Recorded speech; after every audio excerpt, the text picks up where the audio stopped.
تو سیدنا ابو بکر عمر رضی اللہ تعالیٰ عنہما جب وہ وہاں پہ پہنچے تو انہوں نے حالات کا جائزہ لیا، تو امت تو اب جو ہے دو حصوں میں تقسیم ہو جائے گی، تو معاملہ تو مزید خراب ہو جائے گا۔ تو اس وقت انہوں نے سیدنا ابو بکر رضی اللہ تعالیٰ عنہ، انہوں نے نبی کریم صلی اللہ علیہ وسلم کے فرامین ان کو سنائے کہ آپ صلی اللہ علیہ وسلم نے فرمایا تھا کہ خلافت جو ہے، امارت جو ہے وہ قریش کے اندر رہے گی۔ تو صحابہ کرام نے جب یہ الفاظ سیدنا ابو بکر رضی اللہ تعالیٰ عنہ کی زبان سے سنے،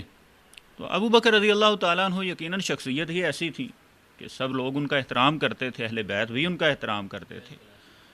تو عمر رضی اللہ تعالیٰ عنہ فرماتے ہیں کہ ابو بکر رضی اللہ تعالیٰ عنہ نے ان کا ہاتھ پکڑا اور فرمایا یہ عمر ہیں اور یہ عبیدہ بن جراح ہیں،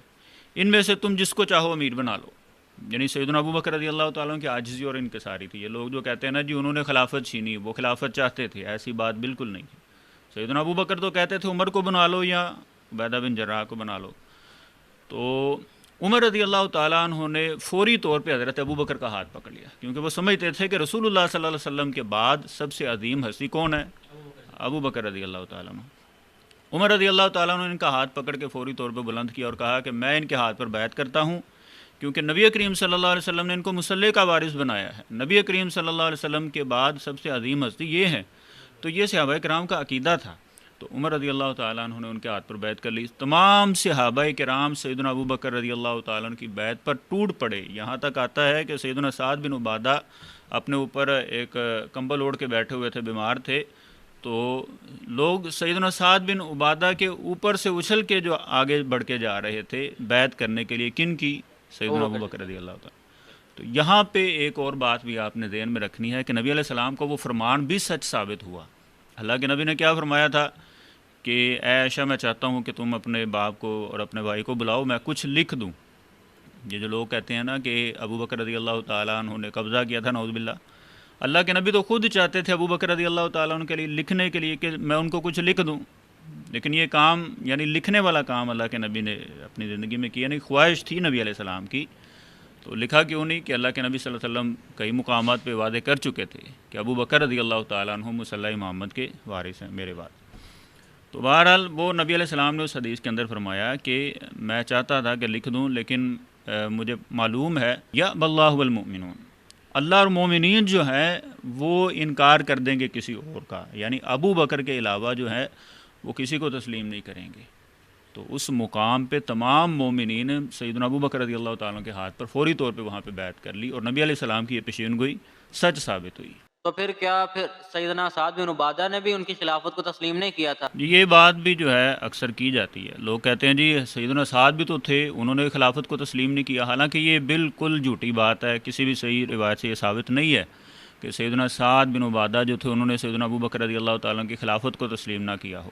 مسند احمد کے اندر صحیح سند کے ساتھ یہ بات موجود ہے کہ سیدنا ابو بکر رضی اللہ تعالیٰ عنہ نے حضرت سعد بن عبادہ سے جب یہ بات کی نا کہ اے سعد کیا تو نے اللہ کے نبی سے یہ بات نہیں سنی کہ عمرا ہم میں سے ہوں گے اور وزرا تم میں سے ہوں گے؟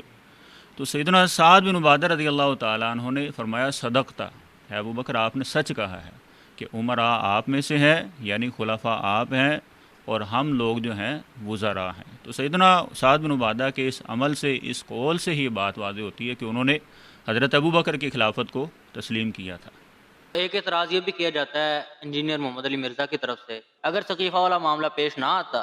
ثقیفہ میں صحابہ کرام اکٹھے ہو کر ان کی خلافت کی بیعت نہ کرتے، تو آج امت دو دڑوں میں تقسیم نہ ہوتی۔ یہ اصل میں رافضیانہ سوچ ہے، یہ مرزا جیلمی کی اپنی بات نہیں ہے بلکہ اس کے بڑوں کی بات ہے، کیونکہ وہ بھی خلافت صدیق کو تسلیم نہیں کرتے، اور یہ چونکہ اپنا رنگ جو ہے اہل سنہ والا اختیار کر کے، یعنی منافقت اختیار کر کے سامنے آیا ہوا ہے، یعنی واضح طور پہ یہ لوگ اپنا رنگ نہیں دکھاتے۔ اگر یہ واضح طور پہ آ کے کہہ دے جی میں خلافت کو تسلیم نہیں کرتا، تو اس کے اپنے شاگرد جو ہیں اس سے دور ہو جائیں گے، کیونکہ اس نے لبادہ جو ہے اہل سنہ والا اڑا ہوا ہے۔ تو اس طرح کے چھپے وار کرتا ہے، کبھی کہتا ہے جی ان کی وجہ سے امت تقسیم ہو چکی ہے، پھر اس کا مطلب یہ ہوا کہ آج جو بھی فتنہ کھڑا ہوتا ہے، کیا کوئی کہہ سکتا ہے کہ یہ سیدنا علی رضی اللہ تعالیٰ عنہ کی وجہ سے آ رہے ہیں؟ کیونکہ سیدنا علی کے دور میں ہی فتنے کھڑے ہوئے ہیں نا، بہت بڑے، صفین ہوئی ہے، جمل ہوئی ہے، پھر اس کے بعد خوارج کا فتنہ کھڑا ہوا ہے۔ تو جس طرح ہم سیدنا علی رضی اللہ تعالیٰ عنہ کے متعلق یہ نہیں کہہ سکتے کہ ان کی وجہ سے فتنے آئے ہیں، تو اسی طرح جو ہے یہ کہنا بھی سراسر گمراہی اور غلط ہے کہ آج اگر ابو بکر رضی اللہ تعالیٰ عنہ امت کو دیکھیں تو خون کے آنسو روئیں کیونکہ ان کی وجہ سے یہ معاملہ ہوا ہے، بلکہ انہوں نے یہ بھی کہا ہوا ہے کہ ثقیفہ بنی ساعدہ والے یہ بہت بڑی غلطی ہوئی ہے، بہت بڑی مسٹیک ہوئی ہے صحابہ کرام سے، اور سراسر یہ رافضیانہ سوچ ہے۔ دیکھیں ایک طرف تو نبی کریم صلی اللہ علیہ وسلم نے جن لوگوں کو مومن قرار دیا ہو، اللہ تعالیٰ نے ان کو مومن قرار دیا ہو، یعنی صحابہ کرام، وہ یہ کام کر رہے ہیں کہ سیدنا ابو بکر رضی اللہ تعالیٰ عنہ کو خلیفہ چن رہے ہیں، ان کے ہاتھ پر بیعت کر رہے ہیں، اور ایک طرف 1400 سال بعد ایک بندہ آ کے کہے کہ ان سے بہت بڑی غلطی ہوئی تھی، تو یہ حقیقت کے اندر اللہ اور اس کے رسول کے فیصلوں کے اوپر حرف اٹھانے والی بات ہے کہ اللہ اور اس کے رسول کے فیصلے کے اوپر، ان کی بات کے اوپر انگلی اٹھائی جا رہی ہے۔ اللہ اور اس کا رسول کہہ رہا ہے کہ وہ مومن ہوں گے، نبی علیہ السلام فرما رہے ہیں کہ اللہ اور مومنین ابو بکر کے علاوہ کسی کو نہیں چنیں گے، یہ کہہ رہا ہے کہ ان سب سے کیا ہوا ہے، مسٹیک ہوئی ہے، غلطی ہوئی ہے۔ پھر وہ جو حضرت عمر رضی اللہ تعالیٰ عنہ کا فرمان آتا ہے کہ انہوں نے فرمایا تھا کہ اب اس معاملے کو کوئی دلیل نہ بنائے، اس کے بعد اس معاملے کو کوئی دلیل نہ بنائے اپنے لیے۔ اس ایک بات کو بنیاد بنا کے یہ بڑا شور مچاتے ہیں، کہتے ہیں جی دیکھیں وہ معاملہ غلط تھا تو اس لیے عمر رضی اللہ تعالیٰ عنہ نے اس سے جو تھا روکا تھا بعد میں آنے والوں کو، حالانکہ ان سے پہلے نمبر پہ تو پوچھا جائے اس معاملے کے اندر پہل کرنے والے کون تھے؟ سیدنا عمر رضی اللہ تعالیٰ عنہ خود تھے، اور ساری عمر سیدنا عمر رضی اللہ تعالیٰ عنہ سے کوئی ایک روایت ایسی دکھا دیں صحیح کہ انہوں نے اس معاملے کے اوپر افسوس کا اظہار کیا ہو،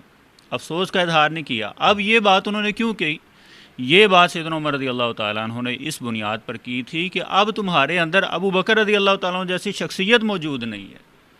یعنی اگر ابو بکر اس وقت تو ابو بکر رضی اللہ تعالیٰ عنہ موجود تھے، اس لیے جو تھا معاملہ خراب ہونے سے بچ گیا، مزید جو تھا امت گمراہی کی طرف نہیں جا سکی۔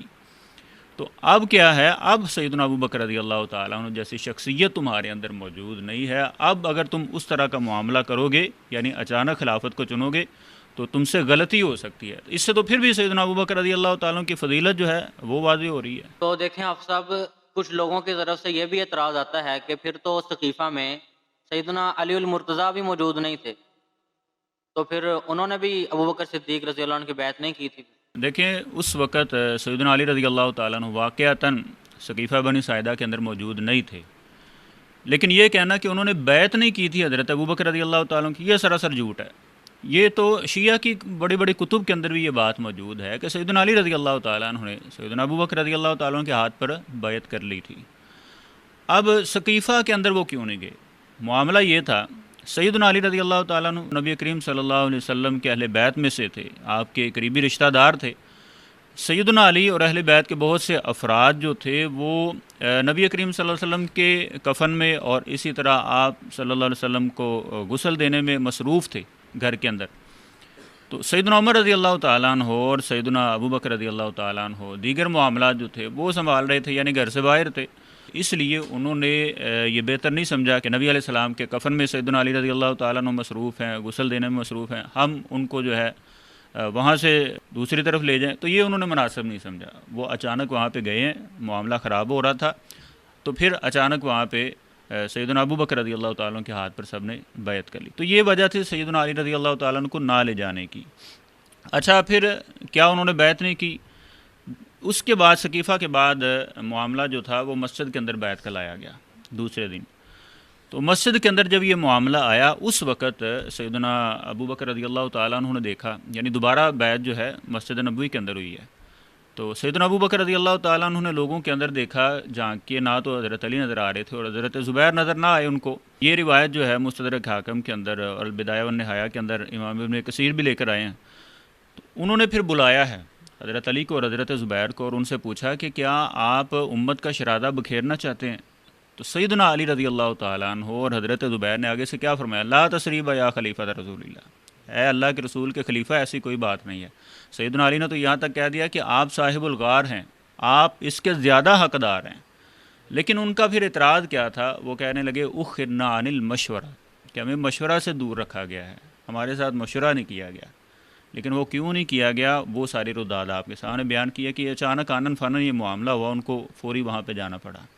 یعنی آپ یہ کہنا چاہ رہے ہیں کہ ایک دفعہ ثقیفہ میں جو معاملہ ہوا، اس کے بعد وہاں پہ تو جتنے صحابہ کرام نے بیعت کر لی تھی وہ ٹھیک،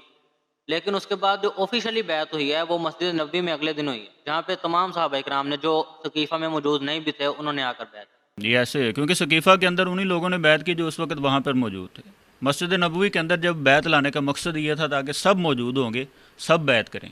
تو اس وقت سیدنا علی نے بھی کیا ہے، سیدنا زبیر نے بھی کیا اور دیگر صحابہ کرام نے بھی بیعت کی ہے۔ تو پھر جو بخاری میں روایت آتی ہے کہ حضرت علی نے 6 ماہ بعد ابوبکر صدیق رضی اللہ عنہ کی بیعت کی تھی، تو اس کے بارے میں کیا معاملہ ہے پھر؟ اس پہ دو طرح جواب دیا جاتا ہے۔ ایک تو یہ ہے کہ بعض محدثین جو ہیں یہ 6 ماہ بعد والی بیعت کو جو ہے امام زہری کے مدرج الفاظ قرار دیتے ہیں کہ یہ ان کا ادراج ہے، جو کہ آگے تک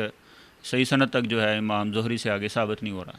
اور دوسرا جواب اس کا یہ بھی دیا جاتا ہے کہ دیکھیں یہ تجدید بیعت ہے، سیدنا علی رضی اللہ تعالیٰ عنہ نے اس وقت بیعت نہیں کی، اس کی دلیل کیا ہے؟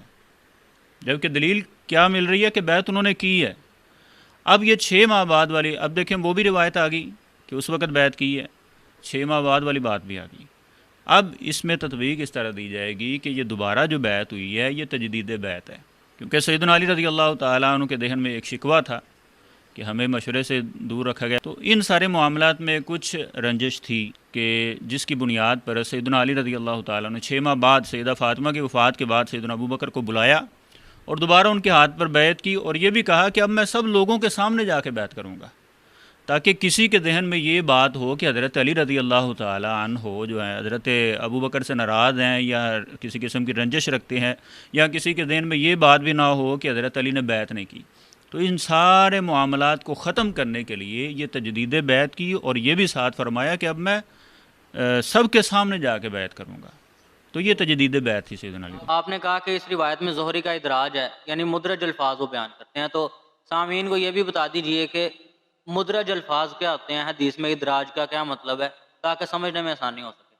دیکھیں مدرج الفاظ جو ہے نا، محدثین بعض یہ کام کرتے ہیں کہ وہ حدیث کا معنی اور مفہوم بیان کرنے کے لیے، لوگوں کو سمجھانے کے لیے حدیث کے اندر ہی وہ کچھ الفاظ ایسے ایڈ کر دیتے ہیں جس سے مزید مفہوم جو ہے